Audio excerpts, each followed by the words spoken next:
All right, welcome to the first circle meeting of 2022. Happy New Year. Good to see everybody here. Let's do a quick go around and just do a quick 10-15 second check-in with everybody and see where you're at, how you're feeling, and how you're starting 2022. Let's start with Matthias and then we'll go to Tevo. No sound isn't coming across, Matthias. Still not working. Nope. There's no sound. You can try sign language, yeah. All right, well, This is how it starts. Meanwhile, I think we'll start with Tevo. Yeah. Sure. It has been quite a nice 2 weeks. It's a bit more holidays than I expected. So a lot of friends, a lot of family was seen. And I feel quite good right now, and the year starts. Thanks. Matthias, is your sound back? Okay, Allison, you can go next, and then Stephen. Well, I'm happy to be here. If any of you missed it in the chat, I managed to get COVID, which is really a bummer, but recovering, I think. And I have more energy today than I did yesterday, so that's a good thing. I'm really happy to see all of you. It has not been my most productive week, and probably 2 weeks probably will not be in the next coming days, but then I'm sure I'll be back in the action. So good to be here. Glad you're feeling better. Stephen and then Harris. Excellent. Yeah, it's good to see everyone. Happy New Year. Feels like yesterday we were meeting. Yeah, I had some break and managed to get some GitHub and website work done. But apart from that, and some drama this week, which we'll probably discuss at this meeting. But apart from that, it's good to be back. Awesome. Harris and then Raymond. Great, definitely glad to be here with everyone. I definitely had a chance to rest a little bit, which was nice. Got to see some family. My father's health is actually kind of doing pretty poorly, but so definitely weighing on me. But hopeful for 2022. I was really hoping we could move past COVID, but it's just hitting us even harder right now. So definitely feeling that wave coming through for sure. But I am very optimistic about Catalyst, very optimistic about where crypto is going as a whole, and Cardano and being on the ride. So definitely very excited to see what's coming this year. It's going to be a really big year, I think, on all those fronts. So definitely feeling hopeful and optimistic. Yes. All right, Raymond and then Kenric. Yeah, it's a wild ride crossing the boundary, leaving 2021 and hitting 2022. I feel like I just sort of fell into 2022. There's multiple launches across the boundary that I was involved in. It's been very busy, overwhelming, really. A lot of spinning plates. I would say probably a few too many. So I'm just learning how to manage my time and prioritize what matters. I did get some time in with the family, which is great. My dad's doing better. His wife is back with him, giving him some company over there in Texas. So things feel good in that way. And I'm excited to jump into this and really get the ball rolling for us here. I feel like I'm still kind of catching up with what this is all really about. So I'm eager to really make more of a contribution. Yes, great to be with you all. I had a very nice break. My grandson caught COVID, so that kind of dampened our celebrations a bit. But no one else has tested positive, so we're staying safe. And in the meantime, I had kind of a science holiday. I invented a new algorithm a year ago that I'm in the process of publishing, and I have some feedback now, and so I'm doing more evaluation of the algorithm, and it's looking good. So that was kind of fun to work on. It's amazing. Matthias, are you back? I am back. Apologies for that. Is this mic okay? Yeah. Yes. It's not the Blue Yeti, unfortunately. So sorry about that. But yeah, 40 is the new 20. I'm celebrating my 40th birthday today. So happy birthday. thank you. Couldn't imagine it spending any other way. So yeah, happy to be here. Awesome. Thank you. JP. Yeah, happy to be here like everyone else. I did not really have a good holiday season. I had some mental health crises that I've struggled with for decades and kind of got really bad over the holidays. So, but I love Cardano like so much. I can't even express, like, it's the #1 thing and my only joy in my life. So very happy to be here and be with you all. All right, thanks.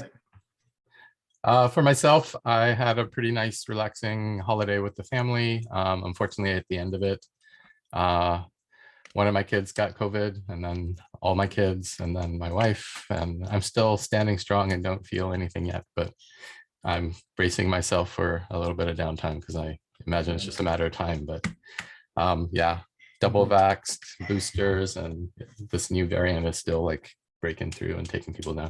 I think there were 50,000 new cases in Canada yesterday, so it's huge. It's more than it's ever been. So I have a feeling that we should just be ready for people to be down for a bit, you know, and be a little forgiving of schedules and timelines, at least for a little while. But I'm happy that you're all here and have made it. So let's kick this off. I'm going to start by sharing my screen and go straight to the, if I can find it.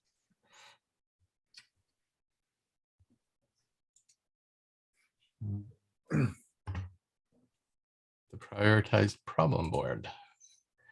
All right, and then we can start our updates on the Scrum. And I'll try to do this as fluently as Stephen did last time.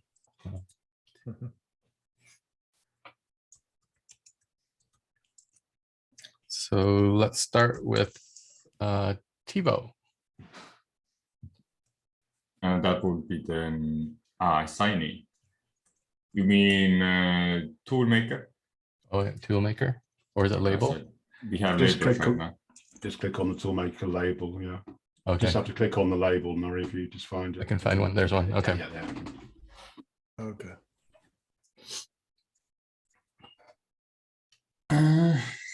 So do we take this time something from the end? The last, we have something there. Yes, we do. Faster funding for Catalyst projects, for example. We see that there are now like these proposals inside the Ideascale, and I wonder if already when this task was created, was there any Fund 5 funded proposals like already creating and prototyping the journey mapping? So maybe this is something to look into, and I'm myself not aware of any. So, but I think this is an area where we could say, hey, I know something, and if somebody looks at this Catalyst circle meeting can say, hey, I'm working on this and it is helping to improve the Catalyst process. So we could start moving that ticket to prototyping and adding these new people in who is working on this because they got funded or it's in the proposal this fund. Does the rapid funding mechanism address that ticket, Tevo, a little bit? So that could that move it along to prototyping?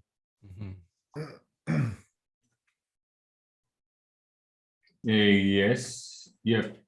Okay. True. Because yeah, the first thing which is written here is that that started from submitting the challenge, but since it's now funded, I guess we can move it to the prototyping because the proposals are being written down there.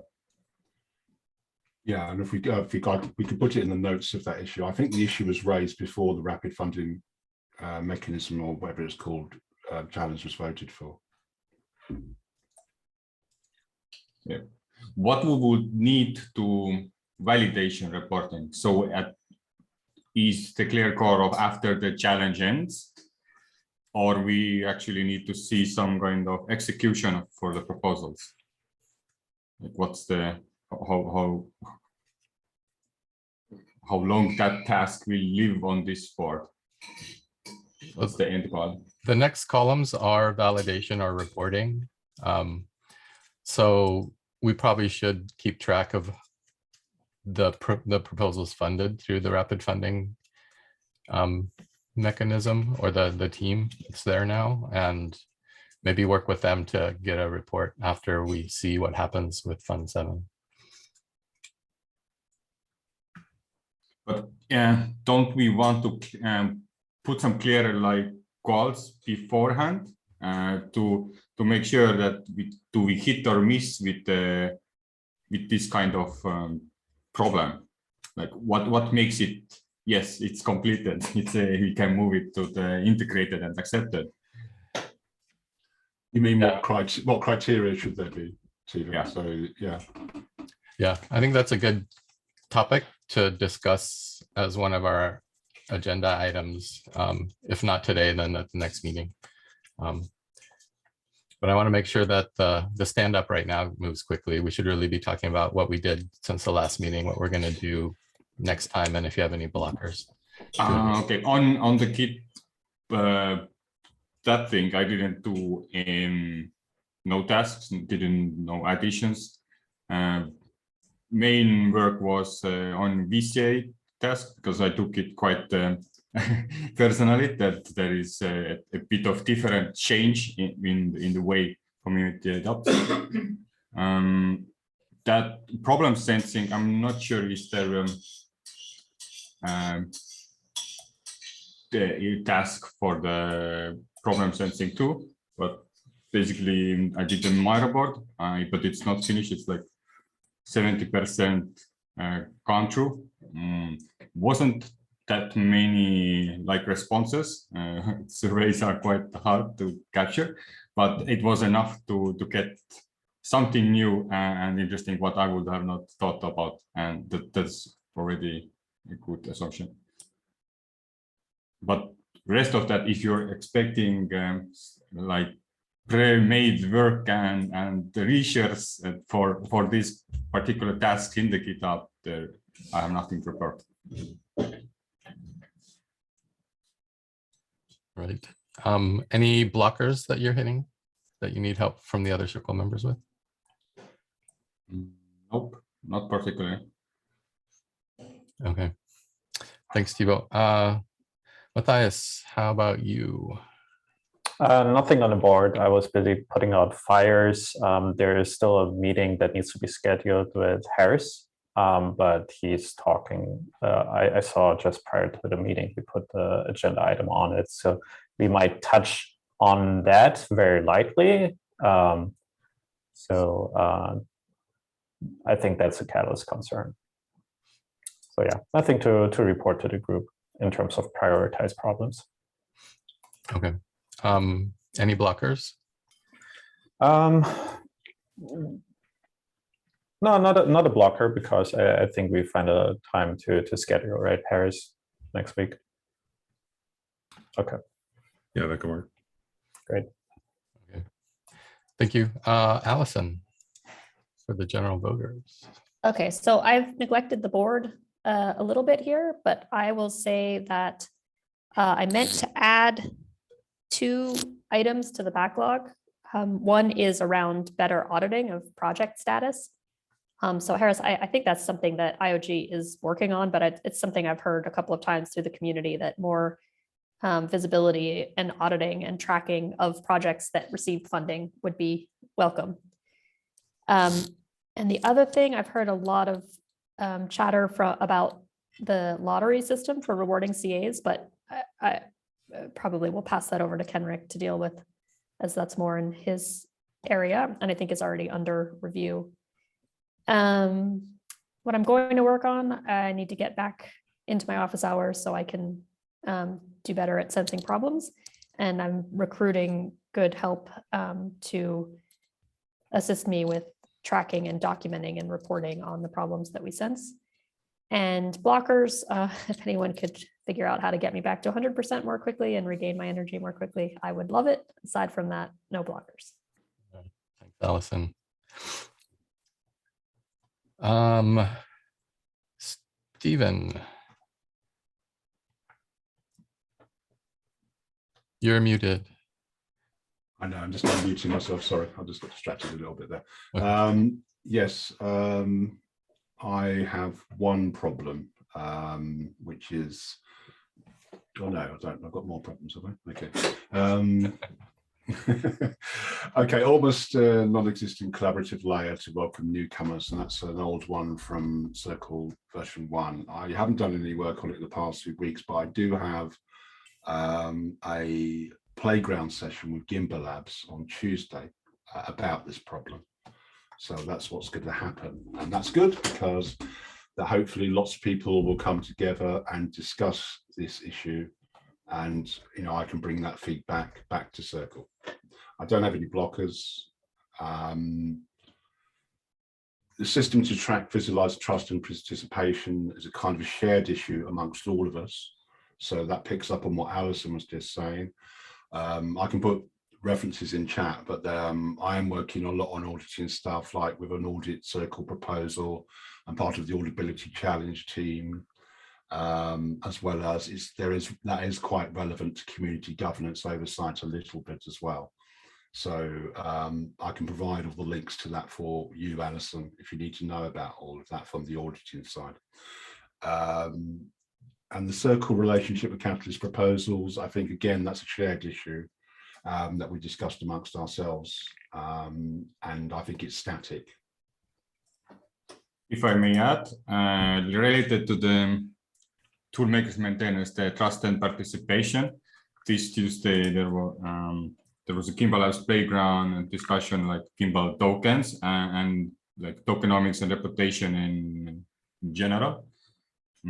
So just making me be aware that the community is also in different areas working on that, and we're probably gonna have some pilot ideas and things coming up sooner than we expect. Mm-hmm. All right. And next, Harris to report on IOG. Great. Yeah, there's definitely been a ton of planning going on in terms of ways we can sort of structure and sort of get Cardano done in terms of handing off a lot of aspects to the community. So there's been a lot of that in the last couple of weeks. I've been spending a lot of time actually building out some of the requirements for governance APIs, sort of continuing on that vein, which is sort of opening and better documenting and exposing kind of tools we can use for governance that exists with a lot of it's already in sort of open Git repositories now, but there's new pieces that we're actually going to be bringing to the table. So I'll be sharing more details of that coming up, but that's certainly some of the things I've been actively working on. I also added another new tag or new item here in the prioritized problems for the Catalyst parameters pilot. So that is something that is new. I'll be introducing some of the concepts here today in one of the agenda topics, going into some of the other items that are on the board right now. As far as IOHK, Catalyst community coordination, to build these things, how do we avoid duplication and generate partnerships? Some of that potentially is being worked on in progress now with the having some of these challenge teams actually being active in the community and sort of helping to align some of the proposals. So I might suggest that we move that one that's all the way to the right into in progress, where it's like at least in a prototype phase. We got to sort of assess to see how that's working, and make some updates as needed. But that is one thing I think we can make some progress on. How do we remove IOHK from every decision made in Catalyst? And that is something that we did share a little bit on this sort of governance structure of maybe having Catalyst Circle pick up some decision making, as well as having some of the other councils like the technical council has been proposed, and I'd like to move that into ready, if everyone's okay with that. And then definitely been thinking about some of the raw problems regarding ways to actually track folks, and maybe finding ways to do some activities of participation on chain. And that might be metadata, something attached to specific wallets for members of the community. So just sort of ideation around that. So nothing really there specifically, and definitely happy to entertain and help with some of the backlog for the technical council selection. And there may be some future or near-term future pilots we can run in terms of helping that process. So nothing really blocking at this point from my side, but a lot of movement, and definitely excited for this year as we get some traction on some of these issues and make some changes. And I'll be presenting some things today. So that's the update from my side. Thanks, Harris. Next up is Raymond. Okay. In all honesty, right now, where I feel I am here is I feel kind of stuck. I feel like I am spending most of my time in the sensing space, in gathering space, right? And being in conversations with this very fast growing community, very diverse community. And I feel like what I'm doing is I'm trying to wrap my arms around the whole thing. And it's really not possible at this point. And so what I need to start moving into, and just to have traction and feel like I'm actually providing and contributing something here, is more on that other slide. If you can go to that T&M slide, is developing a system, some way to help people visualize trust and participation. I feel like the SPO community right now is largely untrusting of IOG, is my sense. Even though they're operating the software, they're very trusting of that. But as far as the transition into governance and all of that, there's just this really deep-seated mentality that we're really not truly decentralized. We're still centralized. How do we get out of this problem? There's a lot of resistance to participating in Catalyst as a whole.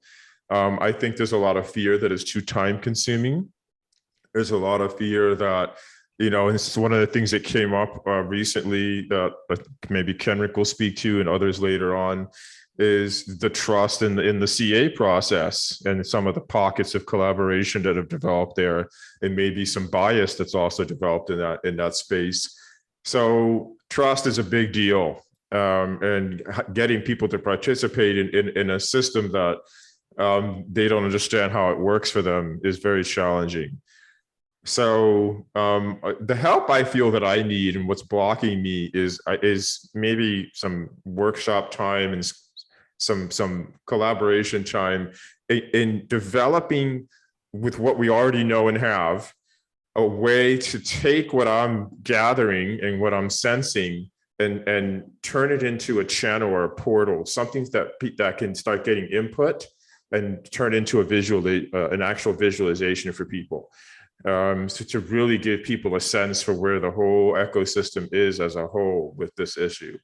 So I could use a little help in that without reinventing the wheel and going and finding some tool that does this, just working with you guys that are already working with some of these tools, so I can start bringing the people into it and getting data flowing into it is really what I want to do. So that's it. The block is just the overwhelmance of where all the things that are happening in the ecosystem are, and me being challenged by how to actually translate all of that into action here in this particular container with you guys.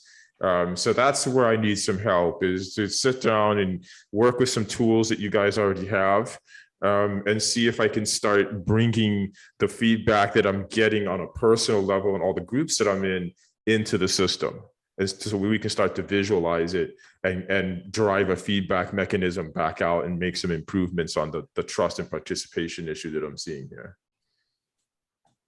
Yeah, Raymond, I think you're bringing up some great points. It's fantastic you're getting this feedback. Ideally, it'd be, let's capture those and put those on this board as a starting place, and make it visual, and then we can address these problems directly. So I would just encourage, take what you just said and make sure it's captured here. Maybe some of it already is. Okay.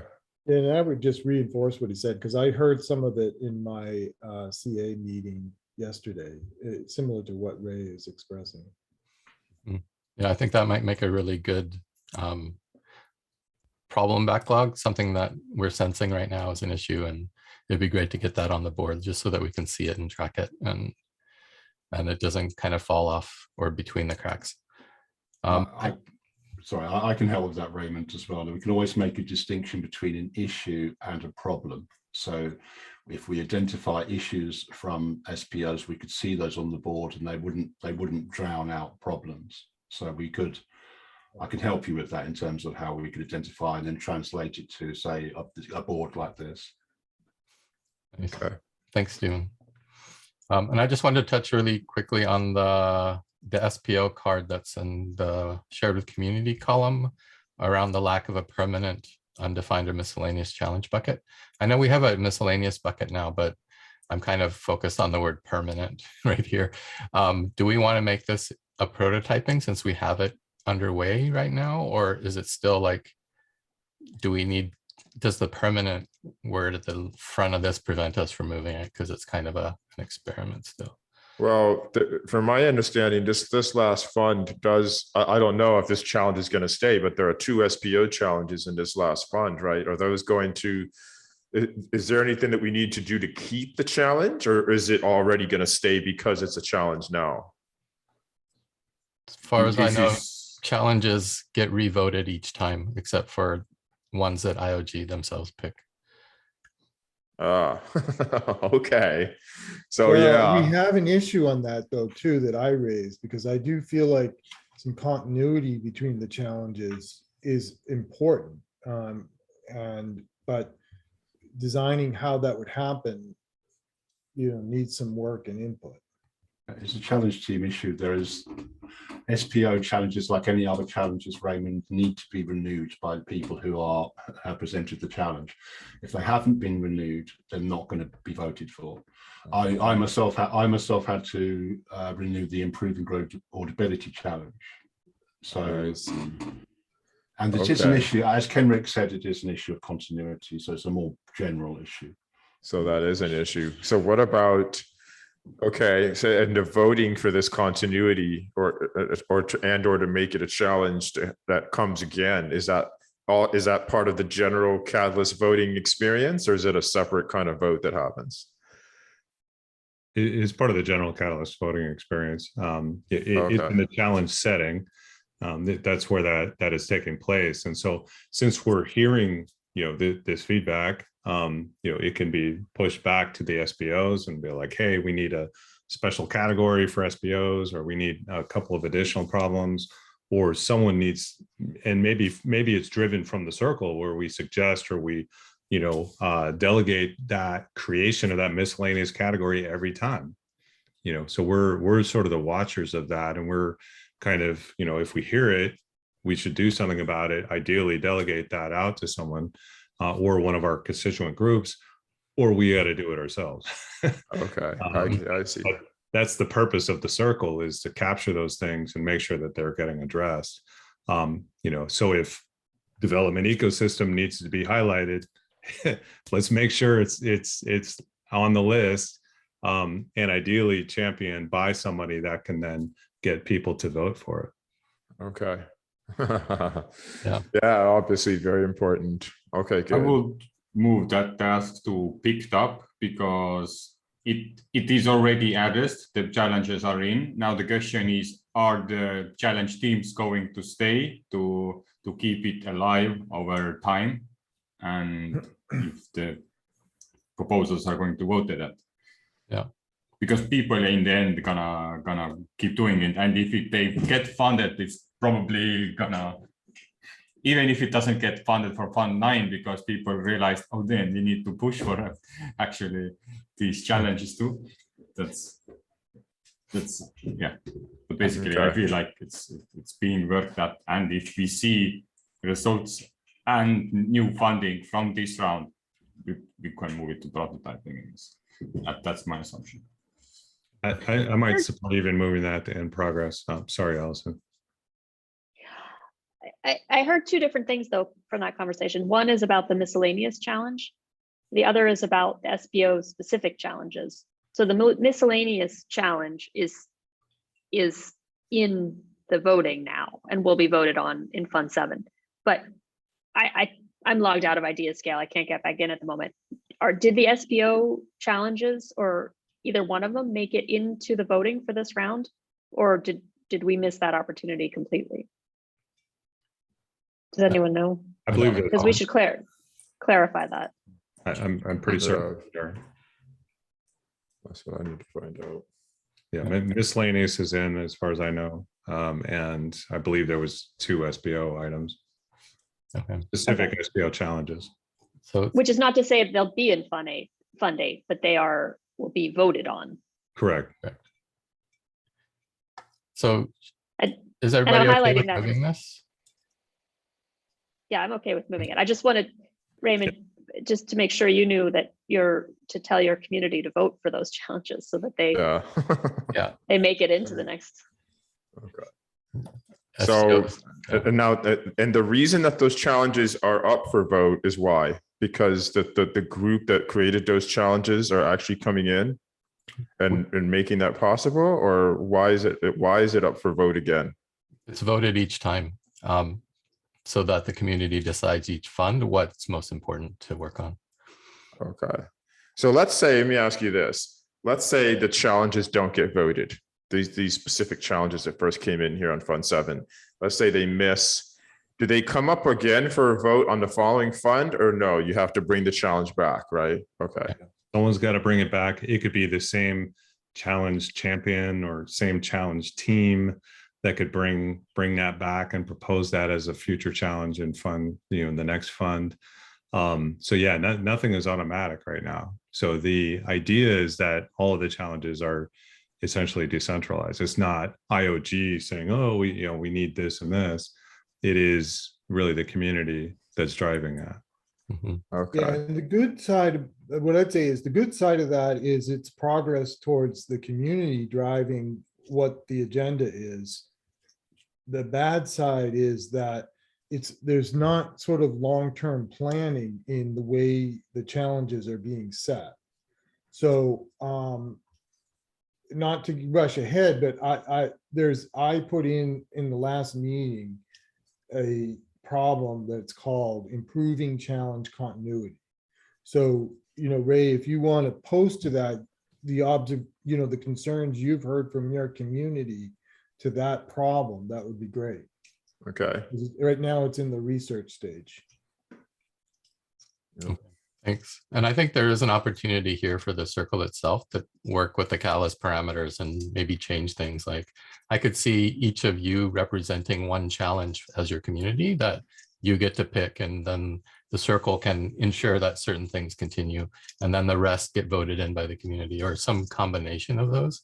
Because I think there is an evolving kind of governance structure here, and maybe we don't want to do it 1A to 1 vote across the board for every challenge. And then we have like circle representatives pick one from their community that they want to put in. Yeah, so Or that, right, something like that's an that. idea. Right? Yeah. That would be good to document. Okay, so let's move on to Kenric, since you've started Okay. talking about some of that. Yeah, and I'm focusing this week and next week on the CA specific ones that had been started with the previous circle, and these are still important ongoing issues. So if we go to the pickup column, there's one on the reputation system, and this really became a critical issue during our Fund 7 assessments. And I've actually put it in the agenda to talk a little bit more about it, but just kind of a snapshot here is that the lack of a reputation, the lack of a qualification to be a CA has created a situation where there's a pretty extreme level of gaming going on and undermining our ability to have quality assessments completed and then checked by the VCA community. So I think there almost maybe need to split this issue in two, because there's a short-term priority as to what can be done to make some immediate improvements for the Fund 8 round. And then there's longer-term issues about, kind of developing a robust reputation system where CAs can grow in this role, and then they can be rewarded at a higher level, given the experience that they've gained in their demonstration of being able to do excellent assessments. And that maybe is a segue to the second issue that's in the prototyping stage right now. The reward system, there's definitely negative feedback from the community with regard to the way the bonus was designed in round 6. So I think that has to be relooked at. There was an effort to try to encourage CAs to focus on proposals that were likely to be awarded and likely to receive a high level of funding. But in doing that, it has really become counter to the CAs staying unbiased and providing unbiased feedback about the proposals, rather than becoming a cheerleader and thereby, getting rewarded for helping a proposal win funding. So I do, the original issue, and maybe I can even put a card on that. Maybe I'll plan to do that. The original issue is that we want to make sure that there's a mechanism to encourage proposers, and then, to be doing sort of high quality proposals that are using the resources of the community appropriately. But that has to be designed separately from the CA's role. And the CA's role, if there is any bonus, needs to be focused on the quality of the review, not whether the proposal got funded or not. So those are two high priority things that I'll be working on, in the next couple of weeks. And I don't have blockers on those right now. I'm digging into it. They are challenging issues. And I think the one blocker I would say is, it's not so much a blocker, but I need to reach out either to Harris or Dan or someone at IOG and kind of understand the current process for how modifications can be made in Fund 8. Given that there is a short-term critical issue to not let what happened in the last 2 weeks happen again. Yeah. That's my update. I just want to reinforce too, feedback that I received from a number of SPOs and groups that I'm in. The fire is basically a fire that just went through, right, a few days ago within this last week. And if I were to boil it all down, the fire revolved around the ability that CAs have to choose the proposals that they're assessing and reviewing. That is what that's what this particular group of SPOs don't want to see. And some of these SPOs have been involved in proposals, some of which have been funded and some of which have not. And so that was the major feedback, was that CAs should not be allowed to choose the proposals that they're reviewing and assessing. It should be more randomized or done in some other way. And we have captured, that's a good point, and we have captured that idea and need. And we have two ongoing, we have two documents that are kind of core to tracking this now. One is one that's kind of raw and the community is just kind of adding ideas into. And then there's another spreadsheet that Dan has compiled to organize it into kind of numbered issues. And I'll make sure that that's in Dan's spreadsheet, because I agree that that's critical to fixing this problem. I think we're getting too detailed right now regarding that. And maybe let's pick it up with the agenda topic, because I will want to counter argue a few points. Yeah, me as well, but good point, Tevo. Me as well. All right, thanks everybody. And if there is the documents you're talking about, Kenric, if they're public, can you add them to the card so people can go and take a look? I did actually. I did that this morning, so they are in there now. Okay, awesome. Thank you. All right. Did I miss anybody? I think we're through our stand-up. Okay, so we can move into the agenda proper. So let me share the agenda screen.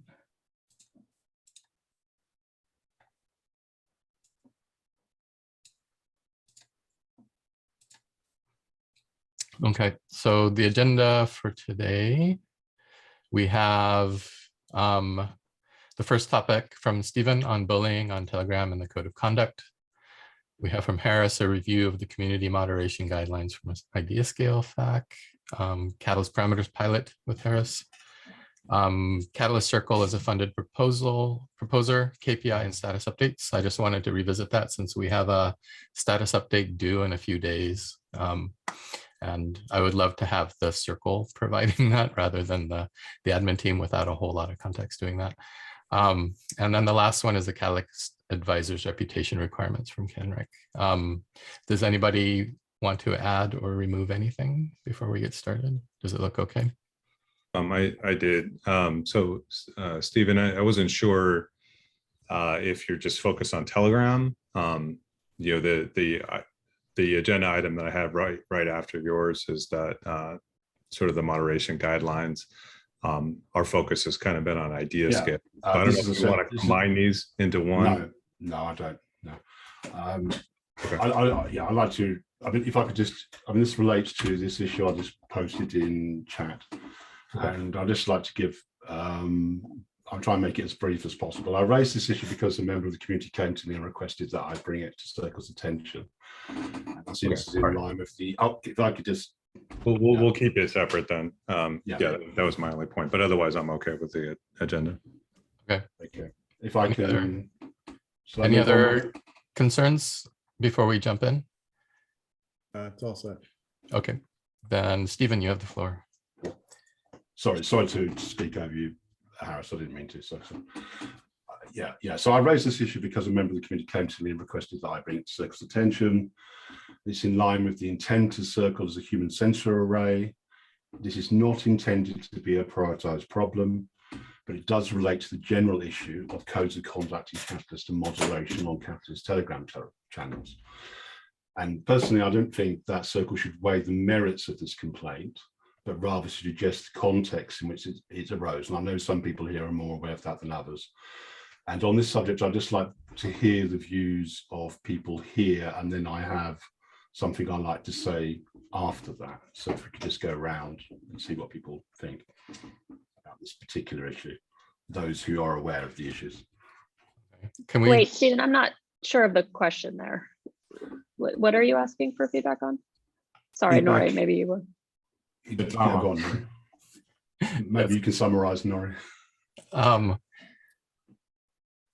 It might be easier if we just kind of summarized what happened and what's been brought up so people can, because I don't know if everybody actually is aware. Before we do that, I want to maybe raise a concern about this issue and the way it's being brought to the circle, because to me, there's kind of two different things going on here. There's a specific issue that needs to be mediated. But it's not clear to me that the circle is the right place to mediate that particular issue. And as Harris is going to do in a moment, if you go through the guidelines, the current guidelines, there is a mediation process. And then ultimately, right now, IOHK is still responsible for that, the moderation of the forums and ultimately the mediation of these kinds of issues. So while the issue is very important and there are definitely, the person who brought it forward is right to bring it forward, and there are bigger problems on the communication boards. I don't think reviewing this particular issue is the right forum to do that. That's one thought. And so I almost would say, if we could just reverse this a little bit, if Harris is going to review the guide. No, I'd really, Yeah. this Okay, doesn't go ahead, relate. Stephen. Yeah, I don't want this to relate to this particular issue. I do have something to say that generalizes this. So if I could just, if no one else has got to say, if I could just say because I just spent quite a lot of time on this. And this issue is a culmination of things over months for me. So if I can just say this. For my part, this issue represents a much broader and long-standing problem of divergent voices being drowned out by the loudest voices, whether those voices are positive or negative. And in my experience, IOG does not know how to listen to community voices. Surveying a community is an instrumental exercise that serves the agenda and prioritize who frame the questions. Listening requires taking on board unsolicited feedback. And in my view, IOG lacks this capability. There is no issue management systems or capability to listen. And I've experienced a tendency to shift, not support unsolicited conversations. A shift, not a support response. Typically to try and minimize, rationalize, and seek to shift any unsolicited feedback to IOG's own context.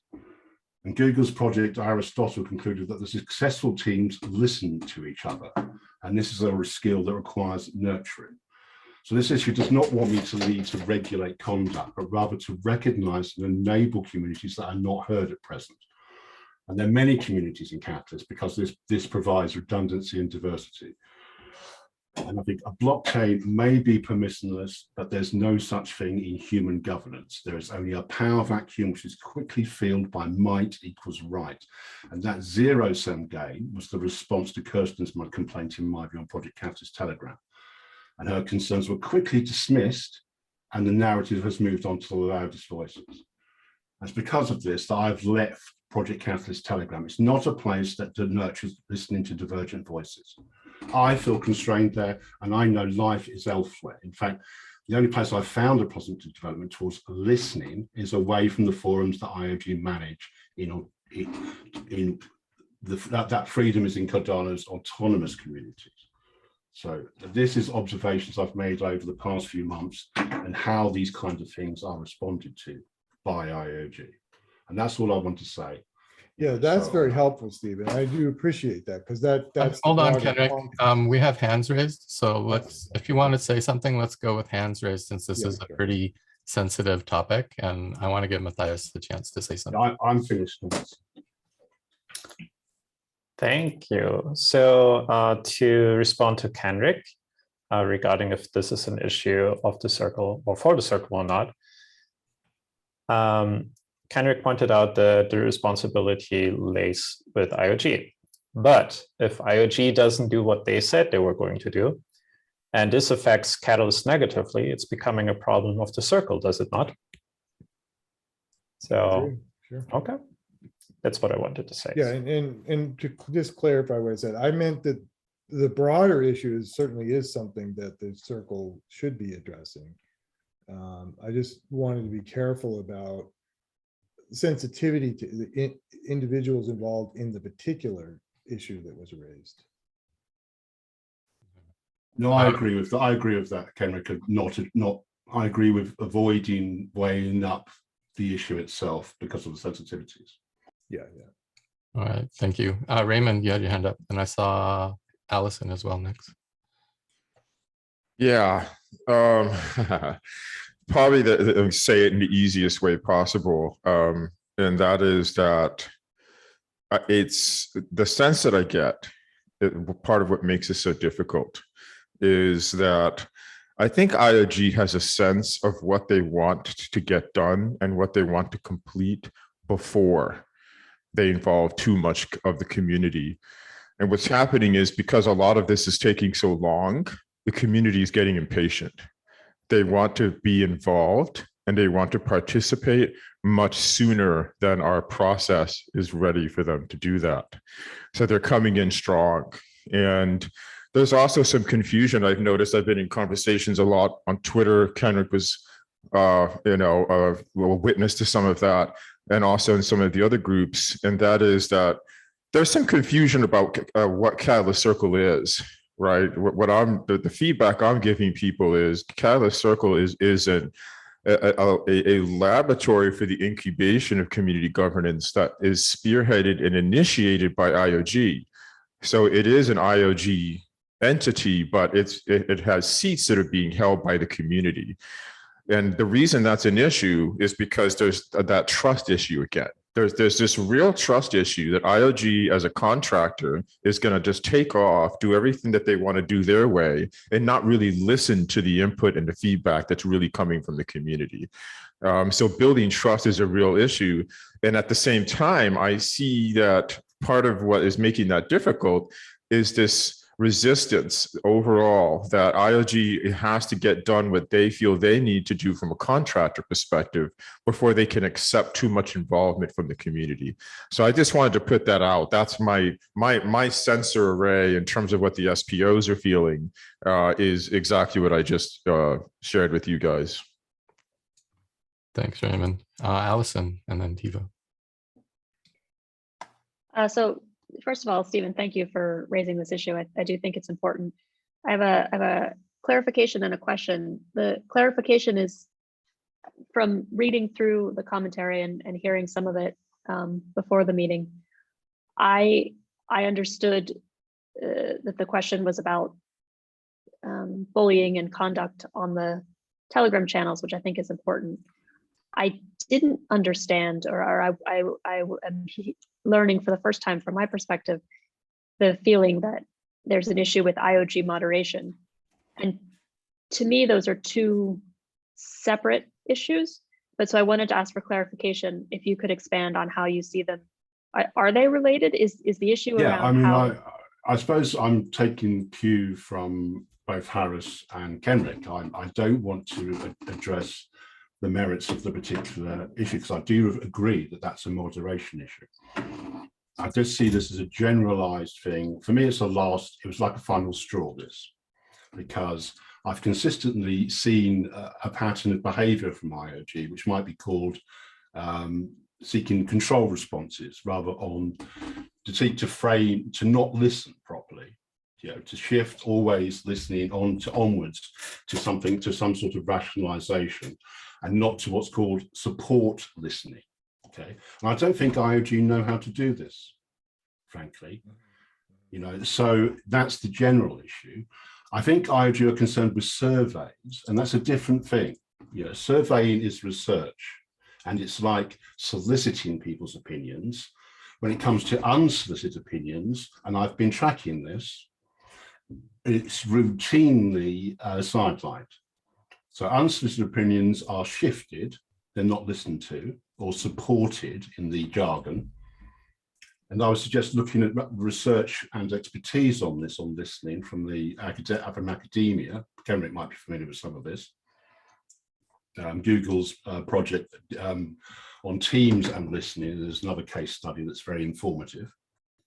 So that's a generalization. Yeah, sorry, Allison. So maybe I didn't make that clear. And I'm sorry if it was a bit emotional for me, because it's kind of like, you know, I've been caught up in some of this drama. I'm not interested in the drama, you know, and this is just what comes with this thing. That's unfortunate. And I feel sorry for people involved on whatever side. You know, that's not something I feel that I can address. But what I do see is this as something of a pattern of behavior. Okay. And my second question, which I think you alluded to, was what do we do?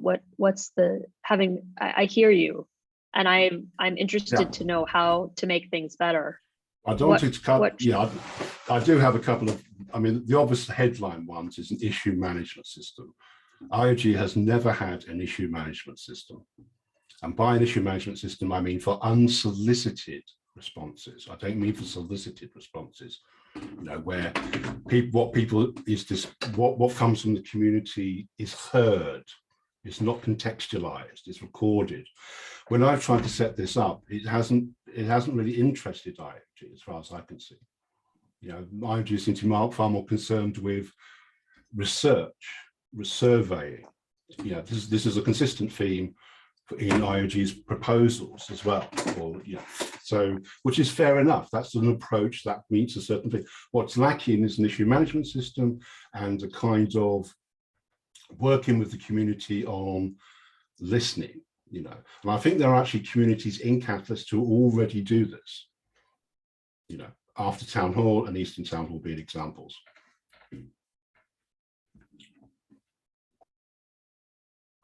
Yeah, I would have a question.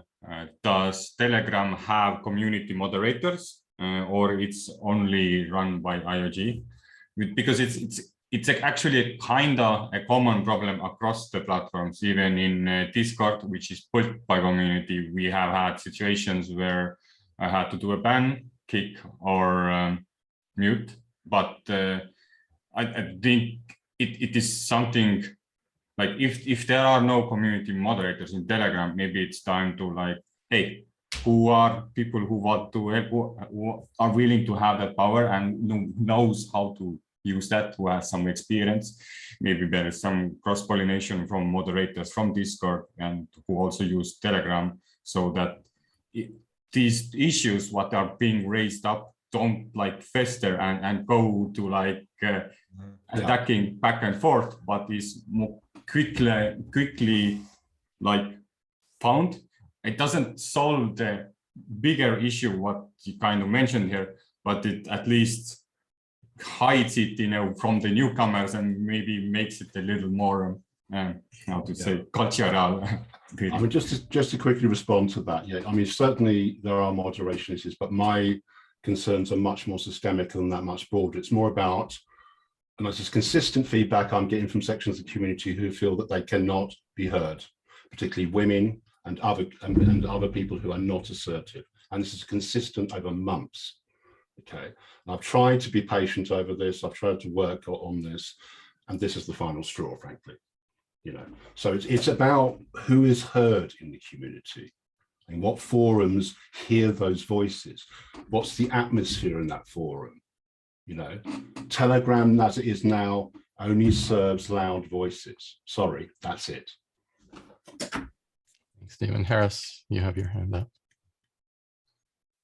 Yeah, no, thank you so much for bringing this up, Stephen. You know, I do know that, you know, there are moderators in most of the channels. You know, there's a handful of people, you know, coming from the community myself. You know, I certainly saw, you know, superstars like, you know, Stephen Aldrich, like always in the forums as a volunteer for a long time, helping everywhere he could. There may be a place for more community to help in the moderation process. You know, I do think it's really important that we listen really across the board. And some of the intent of the circle it is to listen to that unsolicited feedback. And if there are unrepresented groups, you know, some of which you named, you know, maybe we invite someone to represent that group in the circle in the future, right? We have a seat at the table for them to hear those people, and to make sure that we are properly addressing kind of those feedback mechanisms. You know, so potentially, you know, that's what Circle is. It is collecting that. It is the issue management. It is bringing all that to the table, putting it on a board, exposing it, showing it. How do we address it? How do we solve it? Pushing that back to the community for resolution. And maybe that is a body of, you know, people that are focused on moderation and listening and hearing. So there could be some great things that come out of that. Absolutely. I mean, yeah. I think that, and I want to thank you, Hollis, because that's an example of a support response. You know, so, and it's not, if I'm talking, referring to, and I've been doing some research on listening, actually. And I've been thinking about this for some time. So it'd be good to work together on this and to do those positive steps forward, as you mentioned, Harris.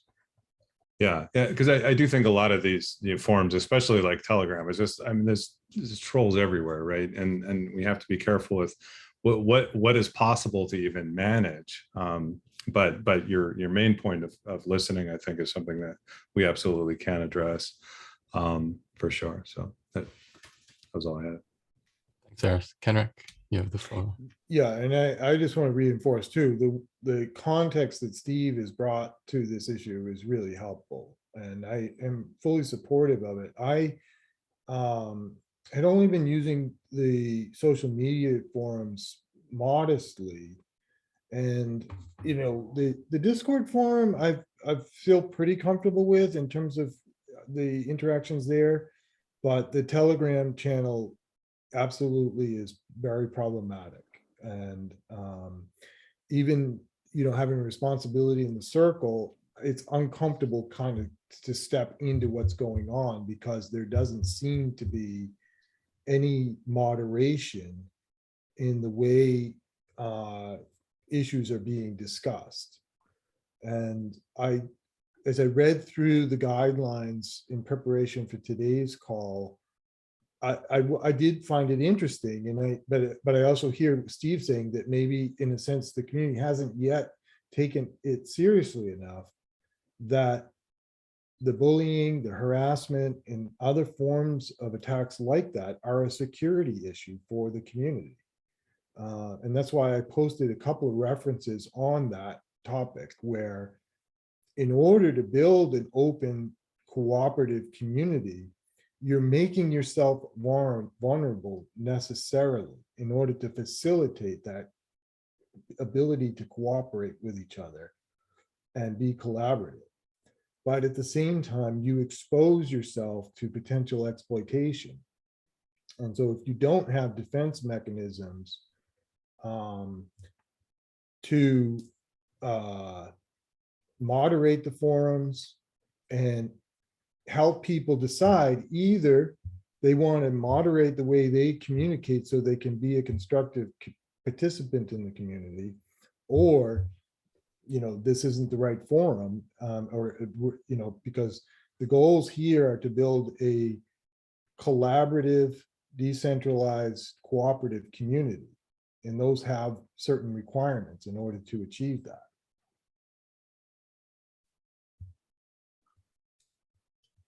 Thanks. Allison.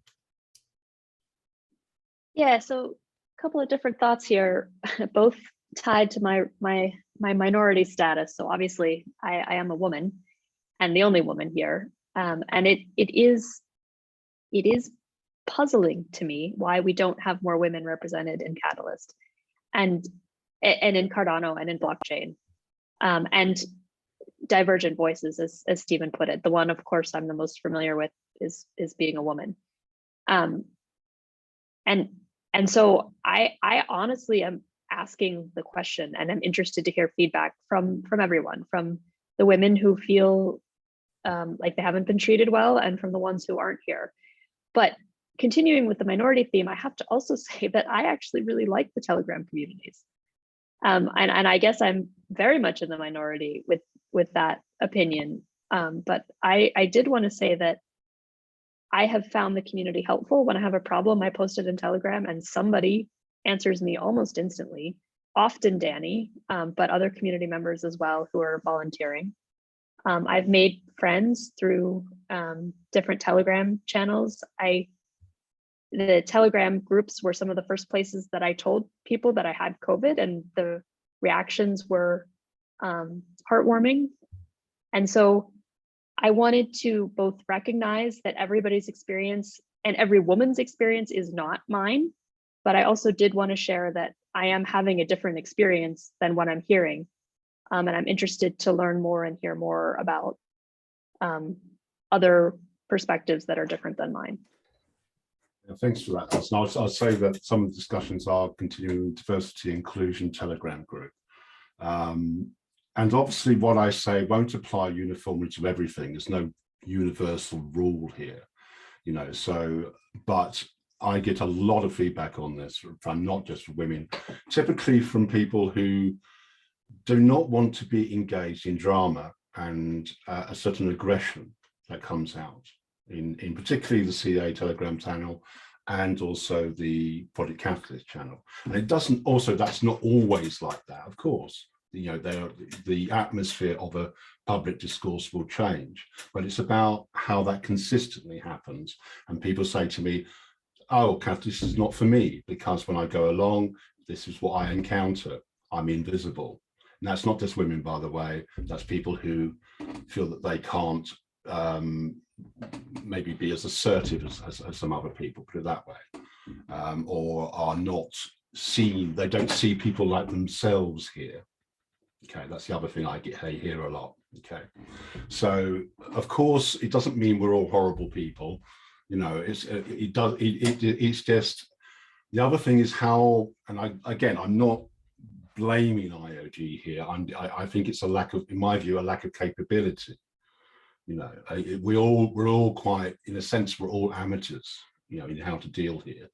But in my view, where there is dissent, it's often, and I've observed this, it's often shifted away. It's not listened to, it's not heard. And so this is where I'm coming from on this particular issue. Stephen Harris. Yeah, I just wanted to just chime in. Like we've been very quick at setting up a lot of these channels just to improve the communication, create a forum for people to talk about it. The alternative potentially is to not create those forums, right? And make the discourse only happen in something like Ideascale, where it is highly moderated, right? But I think that's also lacking, you know, the ability to have that open discourse. And so we have been facilitating creation of these channels very quickly, you know, like, hey, here's an idea, here's a topic, let's talk about it. You know, Danny will spin up a channel. And if that's not the right course, you know, that can be adjusted. I think there's a lot of positive things that come from having that open discourse, but there's a balance, and you know, we don't want to scare people away.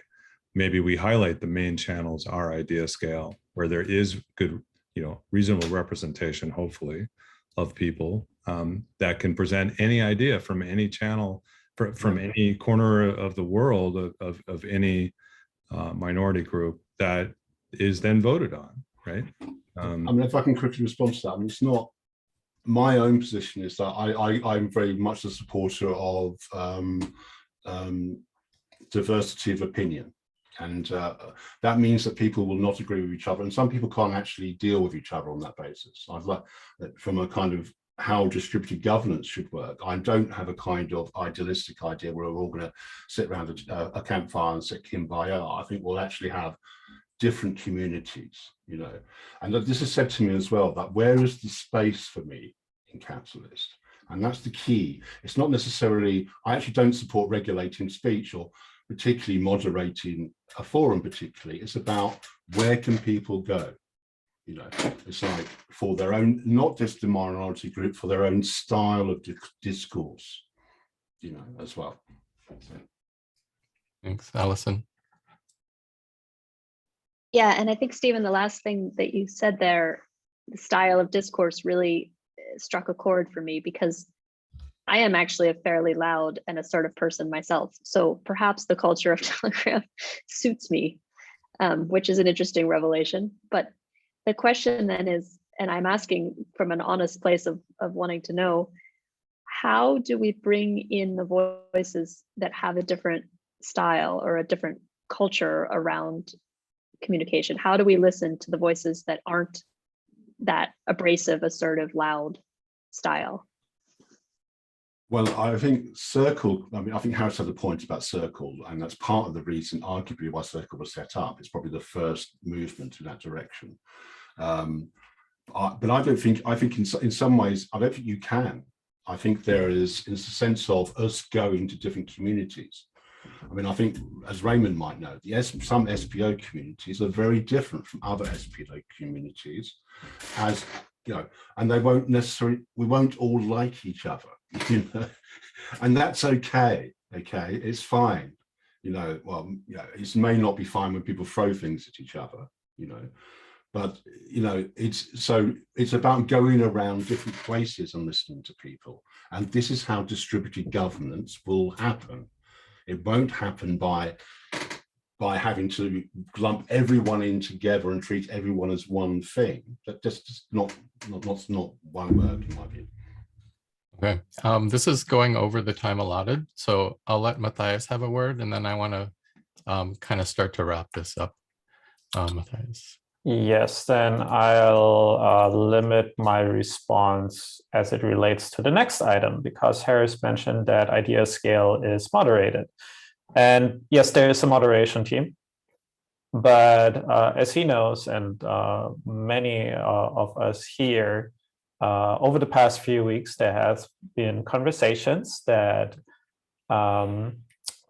the Cardano Foundation, Ambassadors Guild, various community members already in Catalyst, and also a group of people that wants to participate in Catalyst has been faced with blatant lies, defamation, and that has not been moderated. So yeah, I'm very interested to review those community guidelines, how moderators within Ideascale actually moderate, because I have not seen that happening where it actually has the biggest effect. It is one thing to, you know, like delete a post that is spam, but if prominent community members that have their own agenda and conflicts of interest that are somewhat visible in Catalyst, but really don't play by the rules of Catalyst, make statements that then community advisors take those into account. Other people read this and say, oh, if so-and-so says that, you know, this is like so, then I'll actively vote against this proposal, to give one example, then that is a problem. And it is even more a problem because the moderation team exists, guidelines exist, and if those are not being acted on, the statement that you're making is, oh, I guess it's true. This is true what these persons say, and I understand this is a highly sensitive topic. That's why I wanted to have a follow-up meeting with you. But yeah, I'm very interested to hear how moderation on Ideascale works, and I agree with Stephen that, you know, I'm personally a friend of open dialogue, and hey, I grew up into the mid-90s, so I've been in a flame war here and there, but you know, this is about building the future. This is not like a silly project. This is onboarding immediately tens of thousands of new users to Catalyst. And this is a problem because some individuals sabotage this. So yeah, very curious to hear how this is going. Okay, thanks, Matthias. And just to wrap this up, I think this is kind of turning into a problem sensing thing where we probably should have a tracking ticket around I want to make sure we're not conflating things. So there's the moderation and other issues, but I think the larger issue that Stephen is speaking to is around the diversity and inclusion topic, and that doesn't boil down to rules and lists of things. It's really a community culture kind of a thing, and what kind of culture do we want to build here? And that may be something to add as a ticket so that we have the regular conversations around that and move towards something. Something I heard, just to sum up from my own perspective, is Stephen was talking about the lack of capacity for IOG to moderate or be in that seat or to listen. We're also moving towards a more decentralized kind of community-driven thing as well. And Stephen also mentioned there's places outside of formal IOG channels that seem to be handling it really well. So perhaps there's an opportunity to bring that expertise into the conversation as well and combine communities so that the good can come to those areas where we need it. And I think that should be some kind of a tracking ticket where we work together to move towards a future that is better, more inclusive, and allows a broader variety of voices to be heard. Yeah, thank you, Laurie. I would support a ticket on the subject of listening. I suppose, I think that's a very broad subject. So, but I mean, how Circle wants to frame that, I'd like to hear from others, really. I think that's a discussion we can definitely have on our Slack channels as well as future meetings. Okay, moving on to Harris and the codes of conduct or the community moderation guidelines for Ideascale. Great, thanks, Nori. I probably will want to share my screen here in a second, but I think it certainly it's a nice segue as we sense these issues and we identify problems. Certainly one of the biggest issues is that, Catalyst is growing quickly. We need to give this to the community to help manage it. Every one of these items potentially could be a new parameter, right? And so when we talk about Catalyst parameters, it could be a number. It could be like, oh, hey, we need a new position, which is community moderator, and we're going to pay them a certain amount of incentive to help in the moderation on Ideascale and Discord and Telegram, and we can make those kind of decisions. So these are all pieces that, as a circle, as a potentially governing body, we can actually help to influence.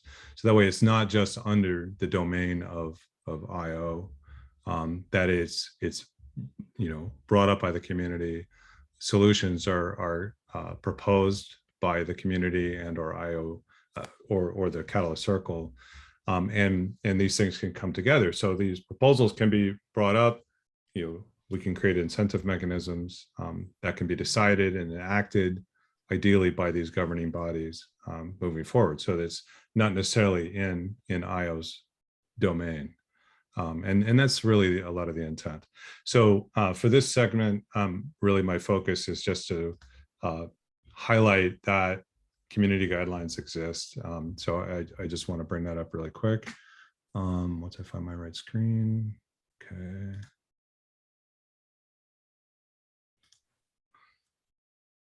Okay, hopefully everyone can see this okay. So on Ideascale itself, there's an FAQ at the bottom. When you go to the FAQ, it actually launches an FAQ. There is this concept of a rules of conduct that does exist. And it's very possible that this actually needs to be modified. And maybe we need to add some things to it. But I really just wanted to call this out, that we do have some guidelines that have been created. Granted, it definitely very possible that it's not being enforced in the way that it needs to. But I just wanted to highlight that these things do exist. So if you select rules of conduct, it actually opens up community moderation guidelines. And a lot of the stance of Catalyst really has been that we want to promote positivity. We want to promote, good players And I would say that there is a lot of great people that are actually part of this community, that are there to support it, to be supportive of each other, to be very positive. And it certainly, in my experience in the community, was one of the coolest, most refreshing things that I've seen. You know, there are these corners and there are these discussions, and definitely I have seen firsthand some of the attacks on other groups and things like that. And in my mind, in looking at this document of the guidelines in more detail, and you know, and I'm still onboarding, and I'm still seeing kind of where these, you know, documents have been created and what we're doing. And we do have some team members that are focused on enforcing some of these things. Perhaps we need more people. Maybe that is the problem. Maybe we need to, as Stephen suggested, take a different approach, all right? Take a different stance, use different you know, methodologies in terms of handling these kinds of situations.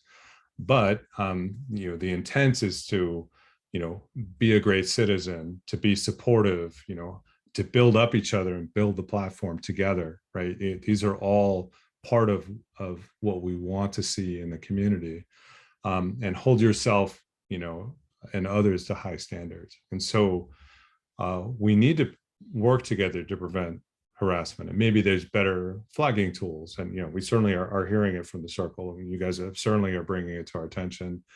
Danny does sort of bring some of those things in. And there is that delicate balance between, okay, are we stifling somebody's opinion? Are we doing the right thing? If there is an attack, you know, the guidelines stipulate that we can take preventative measures, and perhaps, you know, we need to improve upon that and actually be better at actually addressing that specifically. Sometimes there's a gray line, right, between one or the other. Maybe someone just, you know, making their statement. So our tendency has been to have that open discourse. You know, certainly the intent is there to create this positive environment. And now that we're, you know, as we're sensing these things, that we're seeing these common themes, it's a problem when we need to address it. And that can be done with a change in methodology. It could be done with maybe improving, you know, what our stance is in a document like this. And, you know, it's certainly something that, you know, we're not solving necessarily today, but I just wanted to share that we do have community guidelines. It is stated and it's available to everyone in the community. And therefore, people shouldn't be surprised if they're suddenly blocked, or if we do delete a specific post that is inflammatory or negative. And so that's something that I just kind of wanted to highlight, that, you know, there is some policy that exists. Perhaps it needs to be revised. And perhaps this could be a new group that is responsible for managing the community, has access into Ideascale or whatever tools that we're using to manage these things, flag it, or to actually moderate directly. So that was the purpose of this sort of 5 minutes that I wanted us to spend on that. I'm happy to take questions.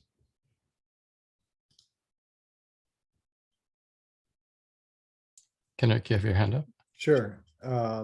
Yeah, thanks, Harris. It was helpful to read through the guidelines, and the guidelines do look constructive towards the goals of building a decentralized, collaborative community. And so it seems like in growing fast, there's also been some lapses in how these guidelines get implemented, and ultimately how the community is educated about working together to reinforce and enforce the guidelines. And I thought the use of the word security there was important, and I think that is part of the right context and why it's serious, because oftentimes, like Steve is describing, instead of, like, there's sort of a constructive reaction where if someone says that they've been offended, then you can reply back, excuse me, that wasn't intentional. How did I offend you? What can I modify? And that's, I think, what Steve is talking about in terms of a constructive, collaborative response. But there is now in the community a lot of defensive response. You know, I didn't offend you, you're offending me. And what I see happening is a security issue in the following sense, that part of the kind of game that's going on is these conflicts draw in crowds. They're used to capture the attention and the agenda of the community. And ultimately, the purpose of that is to capture the resources of the community. And so I have questions, you know, in some of this is whether people are acting to kind of help support an open, collaborative community, or they're seeking to kind of take advantage of the vulnerabilities of the community and be able to capture the agenda and control the resources and assets of the community. So that's where I think taking this seriously and making progress on improving the communication in these channels is quite important. All right, thanks, Kenric. And just before you go, Matthias, can I ask Warren if you could drop the link to that document in chat so we can get him into the minutes? Yeah, sure. Thank you. Matthias, go ahead. Yes, I was also hoping that the resources Stephen put in the chat also make it into the meeting notes.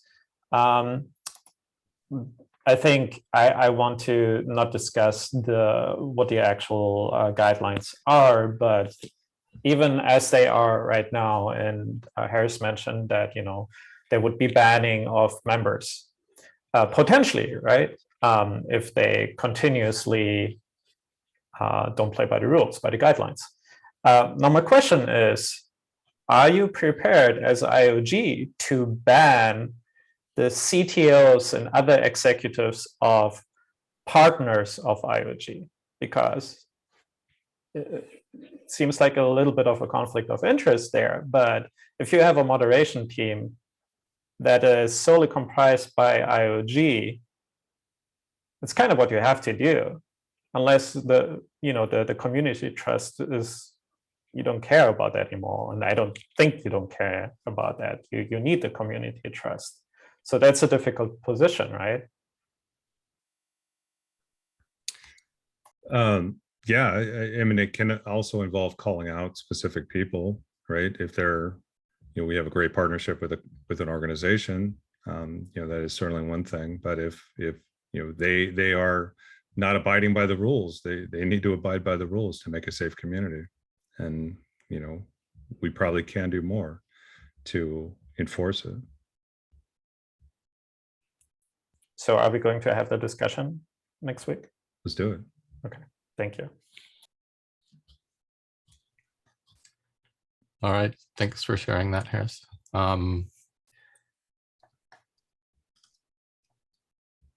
Any other questions to Harris or comments on that? If not, we'll move on to the next agenda item. Raymond has his hand up. Oh, Raymond, go ahead. Yeah, just quick feedback with it. I think in my experience, when it comes to community guidelines that are conduct guidelines, if we don't put it in front of people's faces, they're not going to look at it. If it's some fact link at the bottom of a page, so it has to be integrated into the experience. So if people are coming to Ideascale to make proposals, it has to always be something that's present to them, because the conversation is the most important thing in Ideascale. So that's my feedback to that. Just bring it up and make it something that's right there in front of you all the time. Yeah, that's a great suggestion, Raymond. Very good point. All right, Harris, the next one is the Catalyst parameters pilot. Okay, great. And just one last statement. I know Danny in town hall does kind of reiterate positive comments and things like that. So, you know, it is brought in to the general community discussion on a semi-regular basis. Maybe we can be a little bit more explicit about it, calling out the specific guidelines to enforce it, but it is something that I know he has brought up in a few sessions. I will be sharing my screen again. Okay. Great, thank you.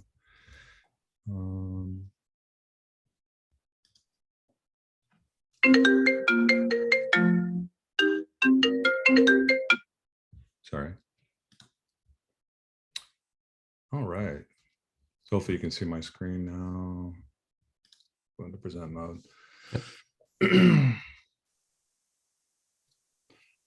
All right. So we had introduced the general idea that we want to run a pilot, and this discussion, I'm really sort of kind of just taking a next step into it. Not necessarily saying we need to be in a place to act on it, but I wanted to sort of get the circle's thoughts around it, some framework around specific examples of things we actually may hope to pilot, and it might be in the next couple of weeks.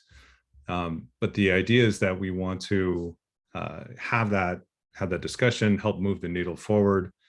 There is some details that I definitely need to flesh out in sort of a pilot brief, if you will, which is something that we've been working on, and it's something now I should have the available time to actually focus on building out.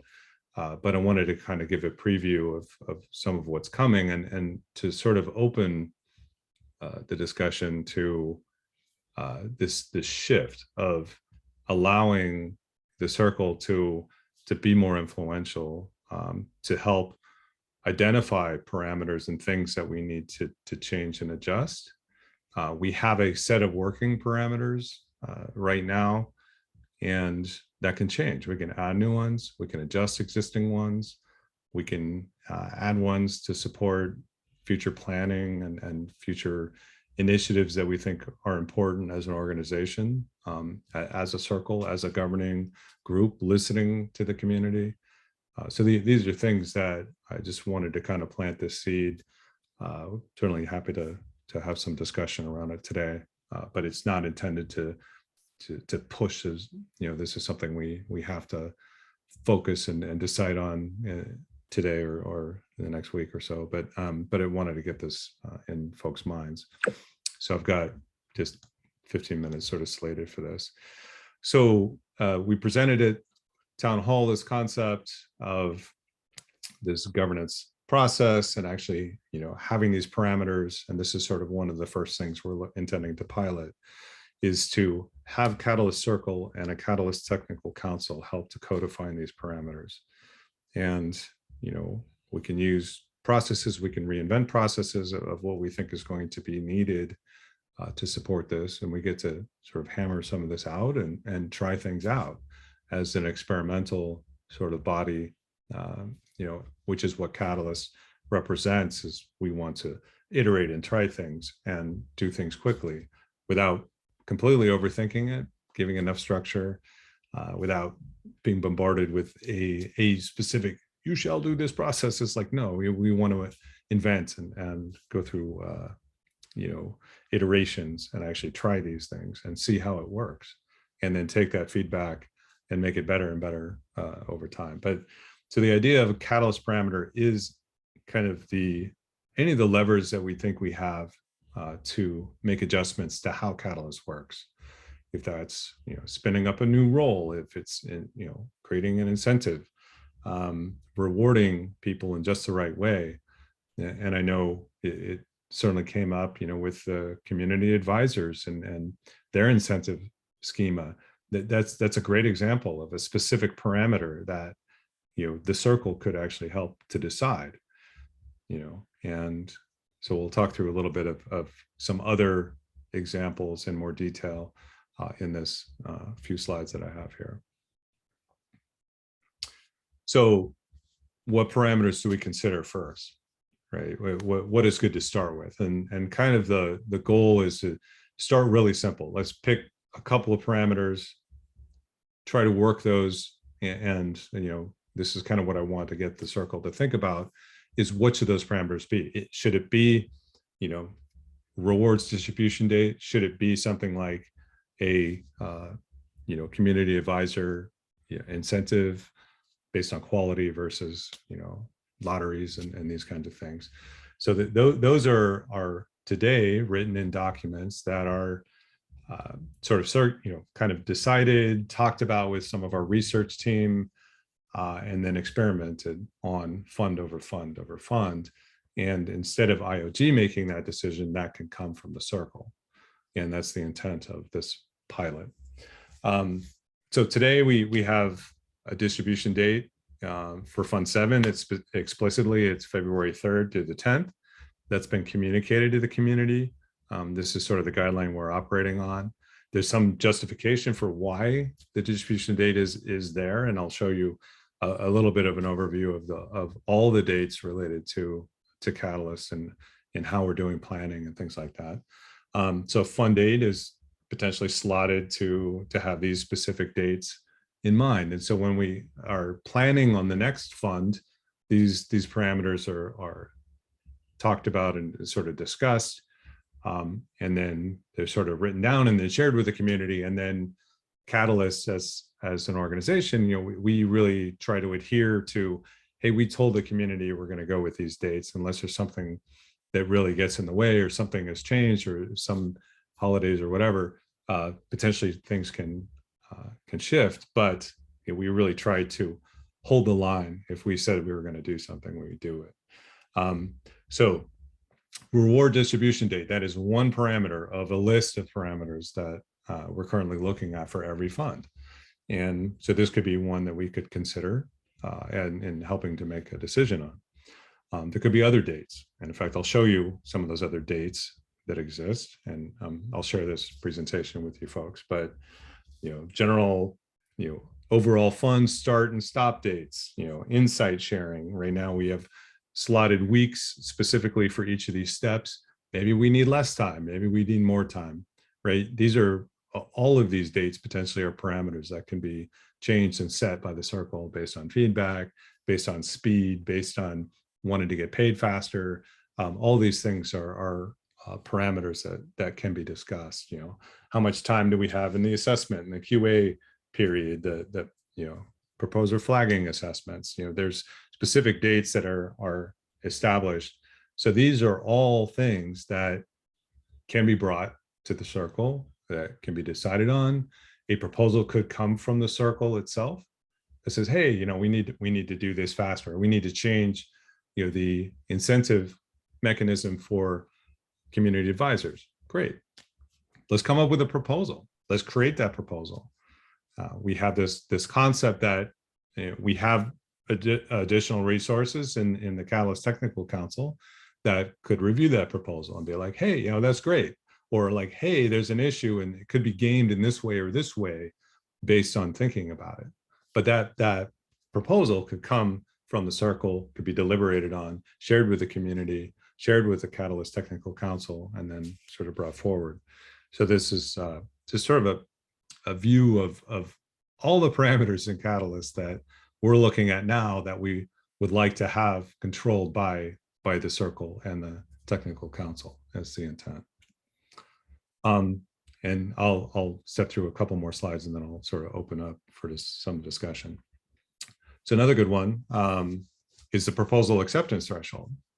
So right now, this is our current operating definition of whether a proposal is accepted or not, right? So this was brought about through our research team, brought about and enacted and put into a document that says Fund 7 shall have these things. And this is sort of the guidelines with some examples of how that would work. And again, we're an experimental group, so we're trying it. If that's not working, then we can hear that feedback through the circle and make a change, right? And then say, we propose 2% instead of 1%. Like we can make those calls, right? So this might be another great example of something that we can address, that this is how proposals are making it through the threshold to be approved and funded. And so, it's got a certain percentage that it has to meet, it has to have a certain minimum of the total voting power with 15% more yeses than nos. these are our guidelines. Maybe there's some fine tuning, maybe we're hearing that, hey, it's not as effective. These really important proposals aren't getting approved for some reason. And we make adjustments to that. So this is sort of a living thing that's going to adjust and change, especially since we're in this experimentation phase. So as a circle, how do we approach this? So these are things just to think about. This is just sort of an initial set of potential steps, right? Is define the parameter proposal change and potentially why we need to kind of come up with a process on how to do this. How are we sharing that with the community? Is that each of our respective groups going on and sharing? How are we coordinating with the Catalyst Technical Council? How are we deliberating on this feedback and making the change? Maybe we got some feedback from the technical council that says, hey, you really shouldn't do it like that. You should do it like this instead. How do we deliberate and decide? And then we actually come in to have a call to vote. What is our voting process?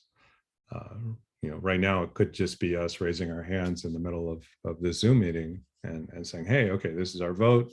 Each of the members have voted, right? We could also look at potential pilots of doing something on chain, which is actually something that we're also working on. So we do have some side chains, that actually enable the voting that we're doing right now on proposal voting for Catalyst. Maybe we bring parts of that into a council vote. Okay, we've got this outcome, all right? Yes, we want to do it. How do we communicate that? How do we enact the parameter change? And so right now there's a lot of very manual processes that are managed by input output. Right now, often, some of our players on the Catalyst team are actually the ones that are, doing the calculations. Sometimes it's a very manual process. We need to change that. We need a better way to do it. And so there's a lot of opportunities for the circle to step in, help improve these things, create and define this process through the course of maybe making decisions on one or two specific items that we care about.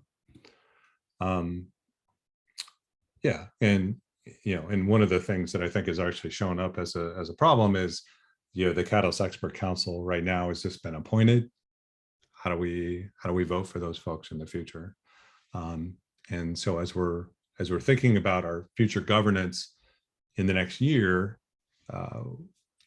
we can experiment with, hey, let's try this, or let's try that.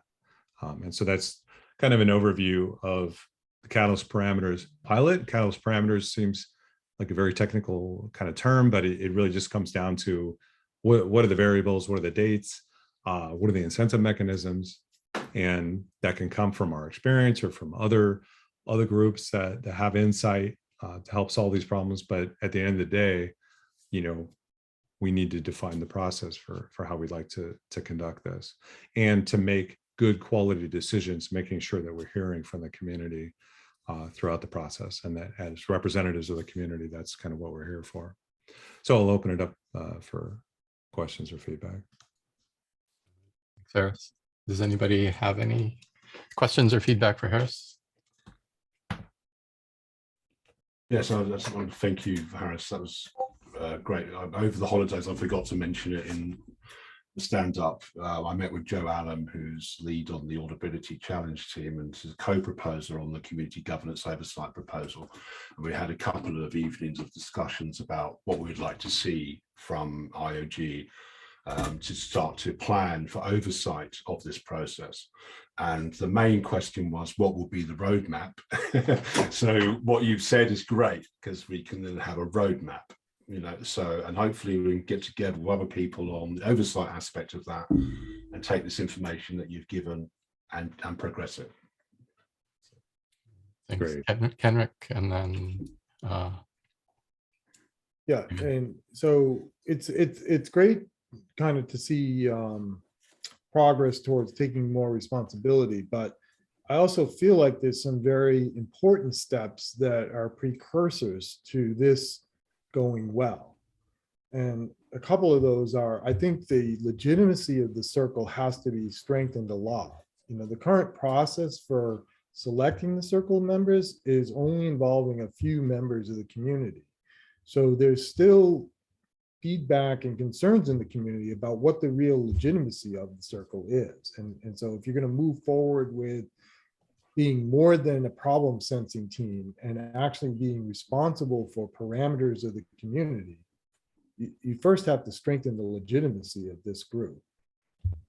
That's one. And then secondly, I think, there still, to me, isn't kind of an operational budget for it, particularly like the administrative team of the circle. And then if, I guess I wonder what the scope is of actually being able to carry out these responsibilities appropriately. Is it really within the scope of 10 people, or do you end up needing staff and administration to carry out these responsibilities? So I think there has to be, what are the operational resources to take on this responsibility? What are the operational resources being used right now to carry out these responsibilities? And I think those are the two big ones, I guess, I had in mind. And I'll leave it there and let others comment. But to me, you have to strengthen the legitimacy and you have to strengthen the operational resources of this group in order to be effective in carrying this out. Great, yeah, thank you, Kenric. I think it's great. If I'll just add, so the focus of this catalyst parameters, and they're called catalyst parameters because we want to keep it within the scope of Catalyst, which in my view is an innovation engine, right?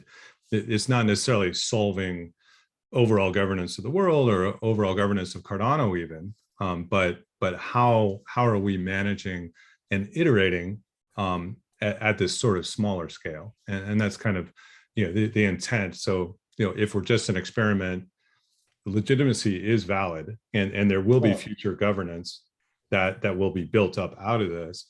But, we do need to improve the messaging. I'm definitely hearing that, Kenric, on who we are, what we're doing, the fact that we're going to be making decisions. I agree with your statement on that. I'll let Raymond go first, and I'll follow up later. We're running short on time, and we have one more topic. I just want to check in, Kenric. Can we move your topic to next week, or do you want to have it? Yeah, absolutely. I've got work to do on it, so that'd be fine.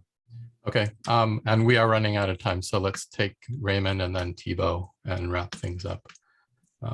At least for the live discussion. Go ahead, Raymond. Yeah, just going to echo Matthias and everybody. The legitimacy of the circle is something that we're still working on. That's important. We have to establish that. The other question I have is this appointment. I was under the impression that the Catalyst Circle was going to be electing this technical council. Is the first iteration appointment and we're moving towards election?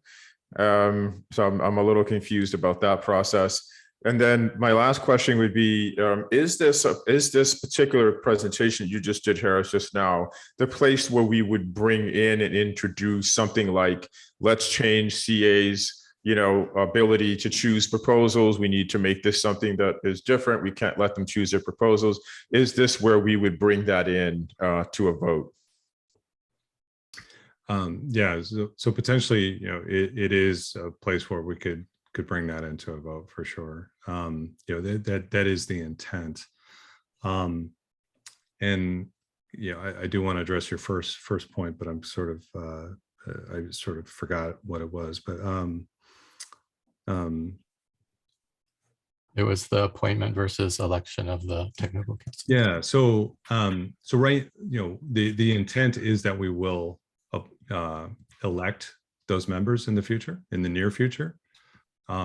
But the concept was that we would just appoint this group for this first pass in running a pilot, and then we can look at the skill set of what's needed, and then run elections for that later. That's kind of the idea. So it's not like, oh, hey, this is set in stone, and this is all we got. The idea is that we will run those elections, but we got to start somewhere. Okay. Yeah. Thanks for that. Thanks, Tevo. So I would have a question. Like my assumption is that this team already is ready to kind of test it out. It's just the whole process is just yet to be understood, but my assumption is we could just pretty much start, because CA process, requires process changes, it requires parameter changes, and we have a list of things what community brings up that what should be changed. And now my question is there going to be a lot community involvement in the parameter change circle, or it's more like community does something, Catalyst circle brings up the awareness, and then the parameter team makes the decisions? Or we could already start, like Kenric mentioned, next Tuesday we have playground, if I'm correct, that it's next weekend, and have like a broad discussion there, hopefully maybe in this Saturday Swamp session also, and prioritizing the Excel, and perhaps get some kind of kit to or just a visualization, okay, what community thinks should be changed first, and already like figure out how do we do the decision before the next CA process starts, and to be even clear what can be changed, because I'm not aware that we can change just, okay, let's add one more stage between Catalyst, because that will shift everything. Is that allowed, or is that something in scope? So Yeah. So you just really quickly, so certainly, we've been listening to problems that we see in the system. It's been IO's domain to do that, right? And then we'd make adjustments, and Dora will get some feedback from a specific researcher, is like, hey, let's add this other level, and we've been way more interested in just going for it and trying it, right? And not overthinking it. This is an experiment, and that's still where Catalyst is. Like, we only have like 20 plus parameters in Catalyst, right? Cardano is going to have like hundreds, and it's way more technical, and it's very, very specific. And we have to have qualified folks that are making some of those decisions. But for what we're doing within Catalyst, if we have an idea, we think we can fix it from this fund to next fund, we can actually enact it and do it, right? If we agree on it, if we're communicating with the right, effectiveness, ideally, to our constituents in each of our groups, and there's some reasonable sense of buy-in, and maybe that takes two circles to make anything actually happen, but ideally we do it faster, right? And we actually can improve this process. So the goal is that we start with 1 or 2 parameters, and then we move to 10 parameters, and ultimately we move so that all of the parameters are not decided, by researchers and Dora in a corner, that it's decided by Catalyst, by the circle. Yeah, Kenric, we should. Yeah, so two things. One, just following up on Raymond, there's a problem stated now about the method of selecting Catalyst Technical Council. So that's in the backlog right now, and I will be trying to help move that forward, because like you're describing, Raymond, that's a critical function of the community, and the process to selecting the right people is very important. So, as Harris described, the first step was appointment. There's a plan to do an election, but I myself have concerns whether an election will actually fulfill getting the right people in that technical council. So that's why I put it as an issue. So it's something I think we should work on. The other thing is I'm a little bit, and this is just sort of feedback generally. I understand that all of this is new, we're learning, we're growing, but I'm also a little bit concerned about continuing to use the language of experiment and prototyping when it's already $1 billion treasury and we're spending millions of dollars every quarter. It's more than that right now. And I do hear feedback of, how are we spending the money? Is it being done well? And, so there's a need to kind of also be serious and be strategic about, these issues. And, you know, All right, we're right at the end of time now. Thanks, yeah. Kenric, for your thoughts. Yeah. And I just want to wrap this up. And we can continue the conversation after the official end or take it to Slack. But I just wanted to mention that on the 10th, we do have an update required for our funded Fund 6. The circle has been funded. So I've added an additional area on the feedback form for the meeting. I've put that into chat. It's at the very bottom. So if each of you could click through and take a look at the feedback form for the meeting. Right here is please provide a short update on your activities over the past month for the funded proposer update this month, which is due on the 10th. And I'll just collate everything with the admin team from each of you, and we'll add that into our submission for this month. And I know we had holidays, and thank you, Allison, for volunteering. And I know that you've been ill as well. So maybe we can circle around and figure out how to do it for February in a more structured manner. But just to make sure that we get something in this month, if you could all just put something into this form, that would be amazing. Is that in the chat or where's the link? It's in the meeting agenda. I just also dropped it in. Oh, chat. sure. No, that's fine too. That's totally fine. I got it. Yeah. And here it is again in chat. Okay, we're right at time. Thanks, everybody. Happy New Thank you. Year. Nice to see everyone. Great start to Everyone do it. 2022. Happy New Year, guys. Yeah, Yeah, Happy New Year. Thank you, everyone. New Year. Thanks, Thanks, everyone. guys. This has literally been the highlight of my week. Good seeing you guys. Amen to that. Yeah. Take care. Bye. Bye, guys. Yeah, thanks, everybody. All right, take care. Bye.